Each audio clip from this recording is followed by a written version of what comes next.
la madrugada, la niebla que encerró a Aquitania caminaba como espíritu por las calles, despacio, soltando un bufido apenas perceptible. Rosario Mejía dormía en su casa de madera. 3 semanas atrás, después de 2 años, había regresado al pueblo con sus hijos menores Osman Darío de 7 años y Wilder Alexander de 4.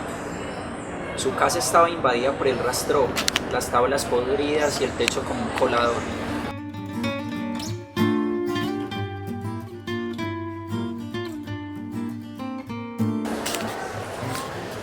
El 20 de julio del 2003, las FARC y el ELN reunieron a los habitantes de una vereda de Aquitania y les dijeron que se tenían que ir. Dieron 3 días a toda la gente para que se fuera a Aquitania, es decir que la noticia llegó un domingo y el miércoles se fueron las últimas personas de Aquitania. Ahí salieron alrededor de 2.000 personas. Meses después salieron otras 500 personas de otras veredas que no habían sido desplazadas porque todavía eran un fortín de la guerrilla. Cuando empiezan todas las operaciones militares en el oriente, en el gobierno de Álvaro Uribe Vélez, entonces es cuando se recrudece este conflicto y empiezan a salir muchas más personas. Es decir, que de Aquitania se fueron todos sus habitantes, a excepción de 7 familias que estaban conformadas generalmente por ancianos. Entonces a mí me llamaba muchísimo la atención cómo hace toda esta gente, un pueblo que queda Comala, un pueblo fantasma, un pueblo de muertos, etc. ¿Cómo hace la gente para regresar a este lugar, aun cuando al volver se encontraron con todas las minas antipersonal sembradas en su territorio, con los paramilitares apoderados del pueblo, con la amenaza de la guerrilla, con la alianza entre el ejército y los paramilitares? ¿Cómo a pesar de toda esta situación, de lo más duro, la gente regresa? Y esa siempre fue mi pregunta, y lo terminé comprobando, es que la gente tiene una relación de amor con Aquitania, y solamente su vida la podían hacer en ese lugar.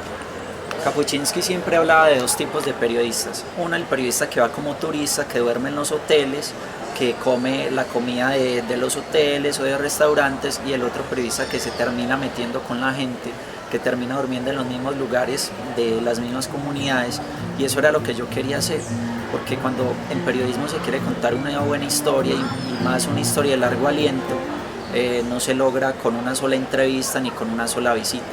Entonces por eso yo estuve durante 3 años viajando constantemente a Aquitania, hablando con la gente, durmiendo con ellos, comiendo en el mismo lugar de ellos, incluso compartiendo parte de su vida, que ellos me confiaran sus problemas y que yo les contara algunos asuntos de mi vida.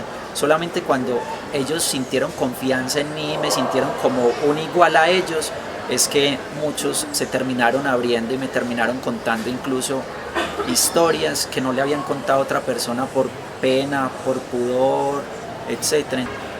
Con sus manos cortó el rastrojo, barrió el piso de tierra, acicaló la madera, quitó el polvo y la despojó del musgo. En todo eso pensó al final de la tarde del 20 de julio de 2003, cuando los pasajeros de la línea, el transporte que conecta Aquitania con el pueblo más cercano, San Luis, arribaron con la noticia de que todos debían marcharse, desplazarse.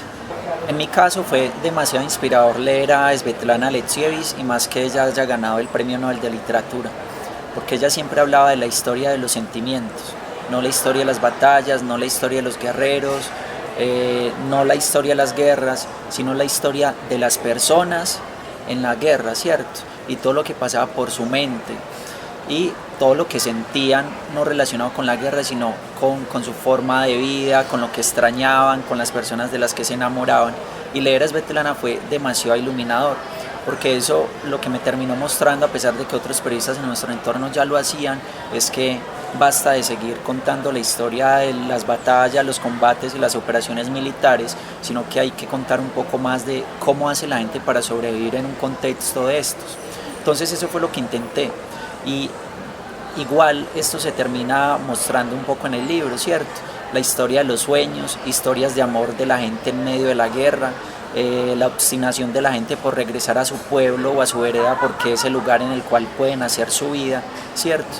Inevitablemente aparecen los grupos armados, el conflicto, pero a pesar de que aparece, me interesa mucho más la historia de todas estas otras personas.